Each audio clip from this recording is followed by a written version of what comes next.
everybody.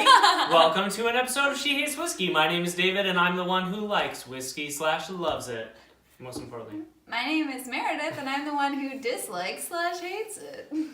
Yeah, so She Hates Whiskey is the show where we learn to explore whiskey and the whatnots, and most importantly, have a bit of fun. That's our band name. Learn to like whiskey and the whatnots. Yeah. Whiskey and the whatnots. Oh, that's cute. Whiskey and the whatnots. Actually, that's fun. Yeah, come on. Okay. I'm hilarious and You're smart.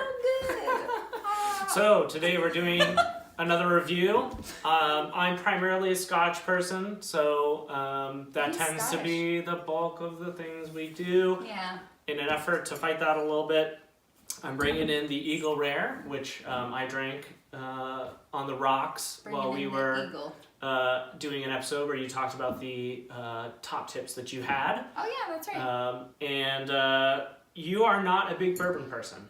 I'm not a big bourbon person. Yeah, I think part of it is she's not someone who loves the strong influence of a new charred oak barrel. It's just a little aggressive. I have a side story.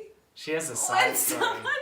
When someone says something like, I'm not a big strawberry person, I always picture that person like in a giant like strawberry costume, like, hello! And it's like, no, you're not a big strawberry person. So now I'm picturing me in a giant Eagle Rare like costume being like, I'm not a big bourbon person. That's what I think of. Now you will too. Like, I'm not a big ice cream person. It's like, well, no, obviously you're not. You're a small ice cream person. You're a small person and not an ice cream at all. Anyway. So, Eagle Rare, I don't drink a ton of bourbon. I like it. It's kind of a little bit more of a put it on the rocks or a bourbon cocktail for me. I don't mind it. I picked this up because most of the bourbons I've been drinking were a little bit lower shelf, so we say. And I wanted to choose something that was a little bit nicer just so I could feel like I was properly judging it as something that I'm not as passionate about. Oh, that's a good idea, actually. Just to give it a try. So this comes from the Buffalo Trace Distillery. And this is kind of their 10-year-old, maybe second shelf up version. So I'm a beer person. Yeah. And for years, I would say, I don't like IPAs, I don't like IPAs, I don't like IPAs. And I was only drinking really like low-end, cheap IPAs. And then once I got into like craft IPAs, they were really yummy and juicy and different and very drinkable. So I get what you mean. Yeah, sometimes it helps if you think you don't like something to at least try a higher quality version of it just to make sure. And I think that goes for things beyond alcohol. Now, in my mind, I always thought Meredith would love bourbon because the two quintessential notes that people get from bourbons are caramel and vanilla. And she loves caramel and vanilla. But she does not seem to like it. I think it's because of the oakiness. It must be that. It's just too aggressive of a flavor for her. I don't think she likes it. Maybe if she drank it more often, she would build up a like of it. But it's good. It's a smooth. That's not as bad. Drinkable. That is smooth and drinkable. Yeah. Are you getting caramel, vanilla flavors? A little bit at the ending mouth touch. The finish?